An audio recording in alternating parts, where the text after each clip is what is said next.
Class 10 history chapter 3 nationalism in India, Bharat में राष्ट्रवाद, जिसके बारे में हम पढ़ेंगे। As you have seen, modern nationalism in Europe came to be associated with the formation of a national state. It also means a change in people's understanding who they were and what defined their academic and sense of belong. जैसा कि हम लोग पहले देख चुके कि जो आधुनिक यूरोप में राष्ट्रवाद के साथ ही राष्ट्रों का उदय भी हुआ। इसके बारे में हम समझने के लिए कौन किसे परिभाषित करता है, इसको जानने के लिए राष्ट्र के प्रति भावना हमारे के अंदर होनी चाहिए। नए प्रतीकों और चिन्हों ने और नए गीतों और नए संपर्क के द्वारा नए समुदायों को परिभाषित किया गया। ज़्यादातर देशों में इस नई राष्ट्रीय पहचान का निर्माण बहुत ही लंबी प्रक्रिया के द्वारा हुआ है।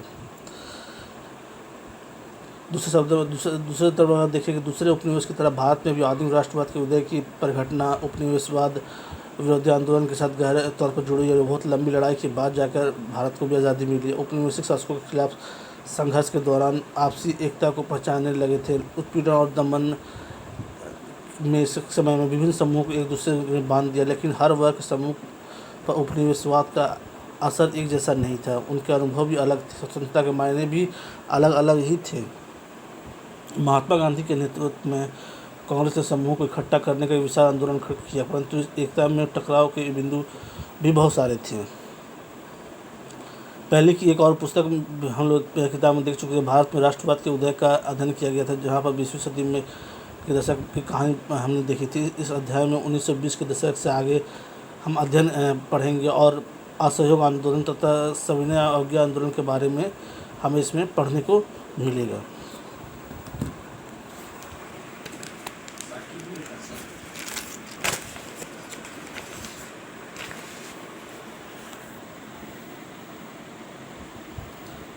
अब हमारा है द फर्स्ट वर्ल्ड वॉर, खिलाफत एंड नॉन कोऑपरेशन मूवमेंट।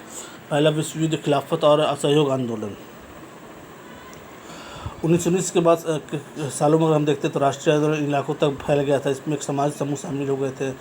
संघर्ष की नई पद्धतियाँ सामने आ रही थी। लोगों में संघर्ष करने की भावना जाग रही थी। सबसे पहली बात यह कि विश्व युद्ध की एक नई आर्थिक और राजनीतिक स्थिति पैदा हो गई थी, जिसके कारण रक्षा व्यय में भारी इजाफा हो रहा था।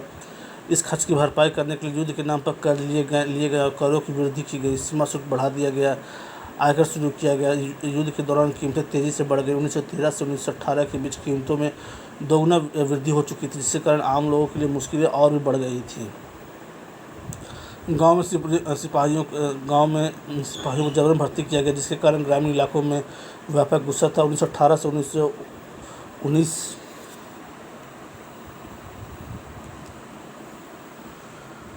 और 1920 से 21 के दशक से बहुत सारे हिस्सों में फसल खराब हो गई, जिसके कारण खाद्य पदार्थों का भारी अभाव पैदा हो गया था।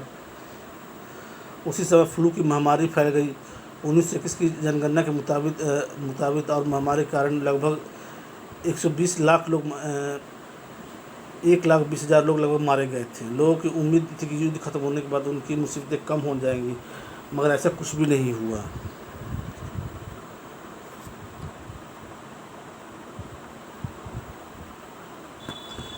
इसी समय एक नए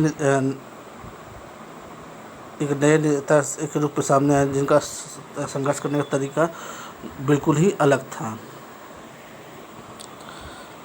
नेक्स्ट टॉपिक जो हमारा वो है द आइडिया ऑफ सत्याग्रह का जो विचार था, थॉट थे, उसके बारे में जो हम इसको नेक्स्ट वीडियो में देखेंगे।